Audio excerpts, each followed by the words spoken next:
You can't leave out space, the minute forbearance of pervasive neuropsychological category that you have yet to repay. Superheroes are a closed-down cinema, debating healthiness on an improvised shore in the night of the South, in the driving storm of her partisan absence that renews human optimism. At what time does the candle make crimes unredeemable? The imminent reverent nuance. An empty whiskey bottle, a dog's severed carcass. How many sick and dead in pantheism's mystic ghetto? Advancement made from unheard of duty. Were you missing some opulence the year women won the vote, sisters in eschatological separateness?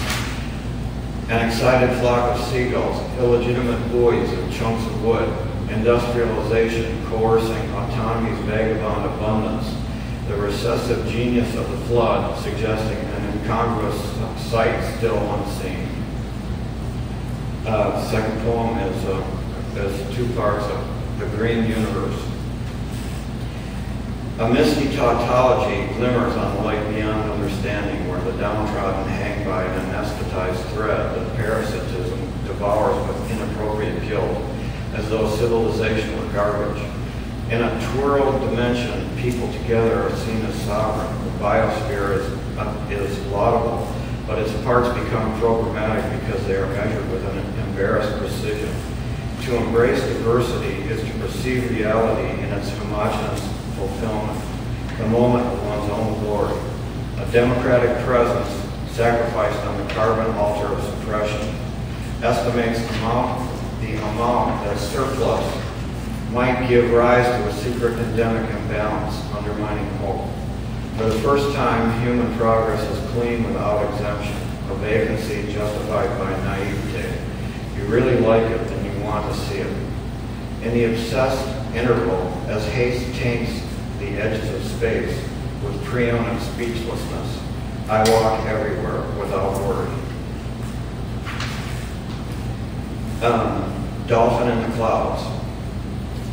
A culture that has lost its sense of beauty has lost its sense of spirituality. And that's a quote from a Polish writer named Skolmowski. Inscribed in this poem, the first couple lines I just would like to say there about my criticism of like Walmart architecture or big box architecture. Inscribed in triviality, the covetous hovel suspends contact with socioeconomic pickerel, displaying a crystal rebuff before moving on to another worn-out day. The exaggerated double area of overpopulation is the monolith of dissemination. How many years has it been since you discarded your voluminous memories, lately looking like a cartoon? Death is not in the realm of possibility.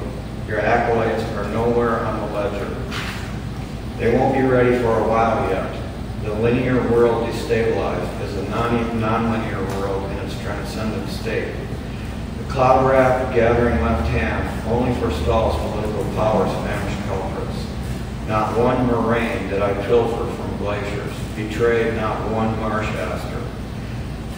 Those that the dawn calls friends sail away on an incomprehensible reef, non-stop for the triumph of elementary well-being. Ineptitude motivated by obscurity, obscurity motivated by acceptance. Generosity comes from beyond, going against its wants, the dolorous, sentimental nether globe where eagles thrive.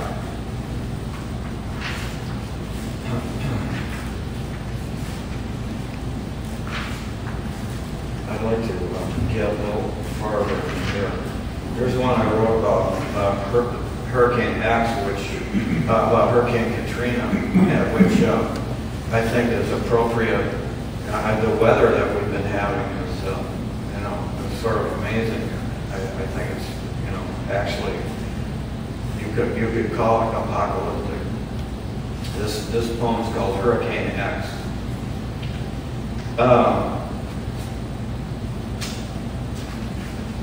Beneath the superdome of degrading avenues,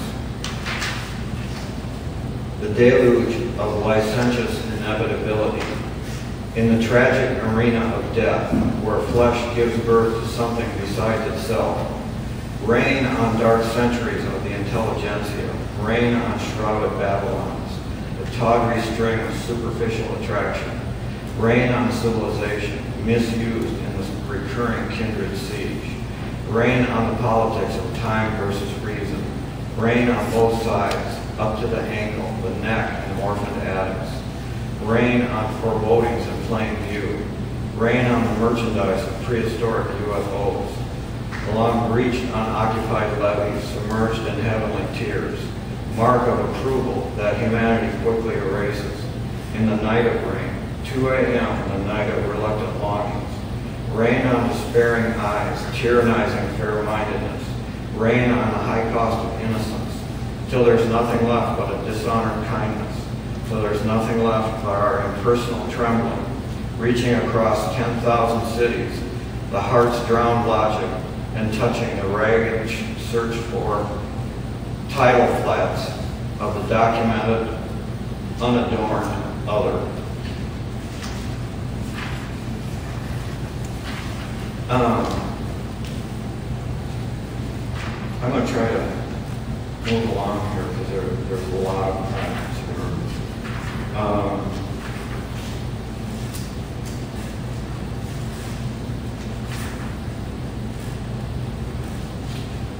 Here's one that I wrote.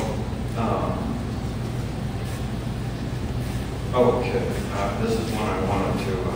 This one was published in a print publication in Madison called "Cannot Exist."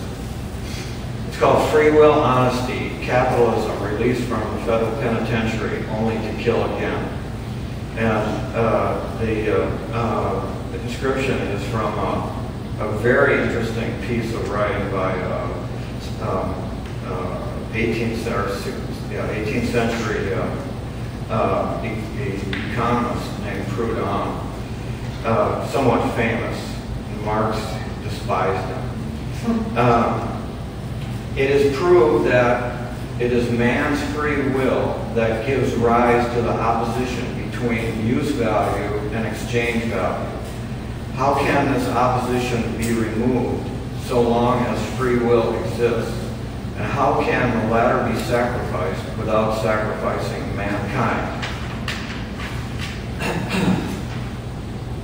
In the strange town adrift on the ocean as a machine, on the ocean as a flower growing out of a mass grave, whose ideal is a campaign against explanation, the dog of despair, the dog of completed historic discourse, battles for an unpreempted valuation of the objective world.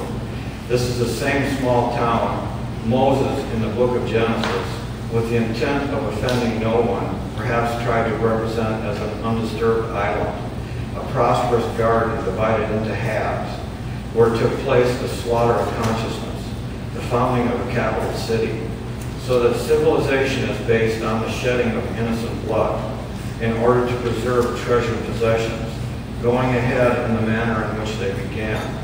Both halves are the same. Both halves have the form of a happy ending, a Hollywood movie about brotherhood, a thank you note that will never die. Without free will, there is no problem. Without free will, there is no poverty. Without free will, there is no honesty. Without free will, there is no success. Without free will, there is no peace. Without free will, there is no lies. Free will is the cause of desecration. Free will is the missing words of humankind. The large ones are apart from the whole, the small ones are a part of the whole. Okay, here's one I wrote about the current landscape of rural Wisconsin, called The Treasure of Inez Black, Diamonds in the Gorge. Is it revolting borrowing unpersuasive late mornings, making something out of cut and dried excuses?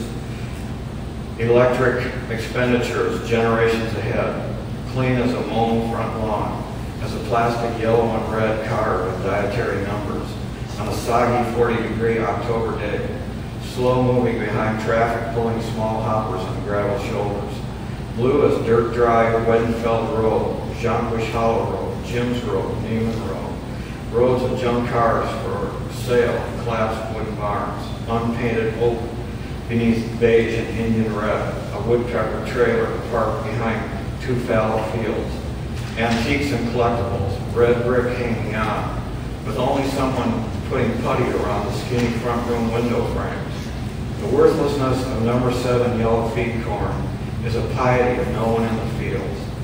The red vinyl sheds and white plastic covering round hay bales dotting the central Coca-Cola girl plane. Rickety, well-kept-up Amish buggies forking through Willow Creek.